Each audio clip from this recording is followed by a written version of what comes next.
lot of history lessons about slavery focus on the experience of African slaves who were shipped to the United States. But an estimated 4.5 million African slaves were sold to Brazil. That's 10 times the number as went to North America. And today, more than 80% of the population of the northeastern state of Bahia is descended from African slaves. And African culture there is thriving. It's becoming a popular destination for African Americans who are looking to connect with their roots. Our correspondent, Leone Lakhani, takes us inside Roma Negra, or Black Rome. It's game day, dance music and celebration, a way of life for Brazilians. Locals line the streets of Salvador in the northeastern state of Bahia to support the country's soccer heroes. Many of the locals here are actually American, like Renee Adolfi. Born in Brooklyn, now a resident of Salvador since 2011. I had a friend of mine who's American. She would come here every year. For 10 years, she was coming to Salvador. And so she said to me, Renee, you have to come to Salvador. When she told me she was coming here, I thought I had to come and see what it was like and why she keeps coming back. And instantly I fell in love with Salvador. It was supposed to be 2 weeks. She left and I stayed. Renee's not the only one. When I was there at Oladoom, I met some sisters from the U.S. You know, I saw them taking pictures and I heard one talking. And I was like, American! There are no definitive numbers of how many Americans are here. But there's seldom a place Renee goes where she doesn't meet other countrymen and women. And so this is usually how it starts, right? You might hear someone talking, or you might see a T-shirt or something that they're wearing that kind of is a dead giveaway that they're American.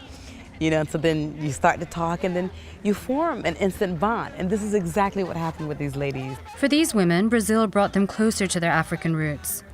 It's home to the second largest African population in the world after Nigeria. 90% of the residents here in Salvador claim African heritage.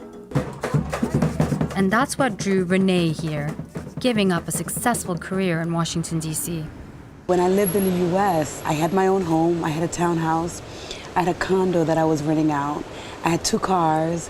You know, I was successful. I had a private practice. I worked part-time in a psychiatric hospital. And I gave it up. I gave it all up. Gave it up to move here. This favela, a low-income shanty area in the city. Renee lived here for 2 years. She says what she lacked in material comforts, she gained in joy. So in Salvador, they just have this happiness, this alegria, you know, this happiness that's internal, which I think is part of their resilience. There's a lot of issues. There's poverty. They don't know where the next meal is going to come from sometimes, you know. And so for them to be able to say, okay, I'm facing this despair. You know, I don't have food right now. I don't have water. But they're going to go out and go to the beach and have fun, and they're going to play music, and they're going to go to the club, and they're going to dance. You know, they're not going to let anything get them down. And, you know, so I've learned a lot about that. Within the first couple of months of living here, she decided she wanted to give back to the community and opened a free clinic. I would do therapy. I would do Reiki, energy healing. I would do massages. And I begin to breathe in the same pattern. You know, I work with all populations, but particularly I like to work with the Afro population because we have a lot of trauma. She also hopes to lure more Americans here. And I'm bringing women, African-American women and women of color from the States to explore Bahia, you know, to receive the healing that Bahia has. How y'all feeling? We about to go get down in Clavillo and party in Salvador. For now, she's sharing that healing with her newfound friends in town, shaking off hardships they may face back at home, free to just be, as another night passes in Salvador de Bahia. For matter of fact, this is Leone Lakhani. What could impact African Americans' travel to Brazil? The country's newly elected far-right president has just issued a series of executive orders targeting Brazil's indigenous groups, descendants of slaves, and the LGBTQ community.